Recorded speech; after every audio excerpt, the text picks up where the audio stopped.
ಬಂದ್ರು ಕೂಡ ಮಾಧುಸ್ವಾಮಿ ಸಿಕ್ಕಿಲ್ಲ, ಸಂಪರ್ಕ ಸಿಕ್ಕಿಲ್ಲ. ಕಾಂಗ್ರೆಸ್ನವರು ಅವರು ಹಾಕಿದ್ದಾರೆ. ಗೊತ್ತಿಲ್ಲಪ್ಪ ಅವ್ರದ್ದು ಏನು ಕೆಲಸ ಮಾಡಿದ್ದಾರೆ ಇವ್ರಿಗೆ ನನಗೇನು ಮಾಹಿತಿ ಇಲ್ಲ. ನಾನು ರಾತ್ರಿ ಬೆಂಗಳೂರಿಗೆ ಹೋಗಿದ್ದು 2:30 ಗಂಟೆಗೆ.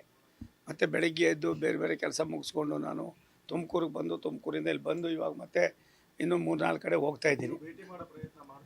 ನಾನು ಒಂದು ಸಾರಿ ಕೇಳಿದೆ ಬರಬೇಡ ಅಂದರು, ಇನ್ನೂ ಒಂದು ಸಾರಿ ಕೇಳ್ತೀನಿ ಬಾ ಅಂದರೆ ಹೋಗ್ತೀನಿ. ಇಲ್ಲ ಸರ್ ಏನು ಮಾಡ್ಬೋದು ನನ್ನಂಥ ಸೀನಿಯರು. ನಾನು ಯಾವುದೋ ನಾವು ಮುಖ್ಯ ಅಲ್ಲ, ನಾವು ಗೌಣ ದೇಶ. ನಾಳೆ ಮಾಧುಸ್ವಾಮಿಗೆ ಟಿಕೆಟ್ ಕೊಟ್ಟಿದ್ರು ಕೂಡ ಸೋಮಣ್ಣನೂ ಬೇಕು.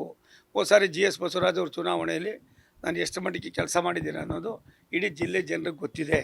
ಆದ್ದರಿಂದ ಮಾಧುಸ್ವಾಮಿಯವರು ಬುದ್ಧಿವಂತರು, ಪ್ರಜ್ಞಾವಂತರು, ವಕೀಲರು, ಕಾನೂನು ಮತ್ತು ಸಣ್ಣ ನೀರಾವರಿ ಮಂತ್ರಿಗಳಾಗಿ ಭಾರತೀಯ ಜನತಾ ಪಕ್ಷದ ಸರ್ಕಾರದಲ್ಲಿ ಅವರು ಕೂಡ ನಮ್ಮ ಜೊತೆಯಲ್ಲಿ ಮಂತ್ರಿಯಾಗಿ ಕೆಲಸ ಮಾಡಿದ್ದಾರೆ. ಅವ್ರ ತೀರ್ಮಾನ ಯಾವ ರೀತಿ ಇದೆ ಅನ್ನೋದು ನಂಗೆ ಗೊತ್ತಿಲ್ಲ. ಮತ್ತೆ ನಾನು ಸಂಪರ್ಕ ಮಾಡ್ತೀನಿ. ಅಪ್ಪ ಒಂದು ಇವಾಗ ಲೋಕಸಭಾ ಚುನಾವಣೆನೇ ಬೇರೆ, ವಿಧಾನಸಭಾ ಚುನಾವಣೆನೇ ಬೇರೆ. ಇಲ್ಲಿ ನಾವು ಯಾರೂ ಗೌಣ, ನಾವ್ಯಾರೂ ಮುಖ್ಯ ಅಲ್ಲ, ದೇಶ ಮುಖ್ಯ. ದೇಶಕ್ಕೆ ಪ್ರಧಾನಮಂತ್ರಿ ನರೇಂದ್ರ ಮೋದಿಯವರು ಮುಖ್ಯ.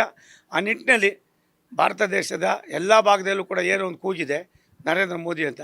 ಕರ್ನಾಟಕದ ಹಾವೇರಿಯಲ್ಲೂ ಇದೆ, ತುಮಕೂರಲ್ಲೂ ಇದೆ, 28 ಕ್ಷೇತ್ರಗಳಲ್ಲೂ ಇದೆ. ಆ ಕೆಲಸ ಮೋದಿಯವರ ಮುಖ ನೋಡಿ ಜನ ಮೋದಿಯವರ ಅವಶ್ಯಕತೆಯನ್ನು ಅರ್ಥ ಮಾಡಿಕೊಂಡು ಭವ್ಯ ಭಾರತದ ಭವಿಷ್ಯದಲ್ಲಿ ಶಾಂತಿ ನೆಮ್ಮದಿ ಬೇಕು.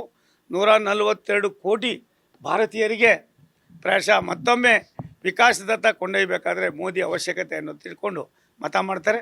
ನಾವು ಅರ್ಥ ಮಾಡಿಕೊಂಡು ನಮ್ಮ ಹೆಜ್ಜೆ ಇಡೋದು ಒಳ್ಳೆಯದು. Thank you.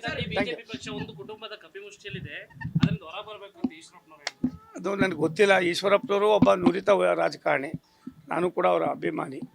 ಒಂದು ಅವ್ರಿಗೆ ನೋವಾಗಿದೆ, 2-3 ದಿವಸದಲ್ಲಿ ಸಖ್ಯಾಂತರ ಆಯಿತು.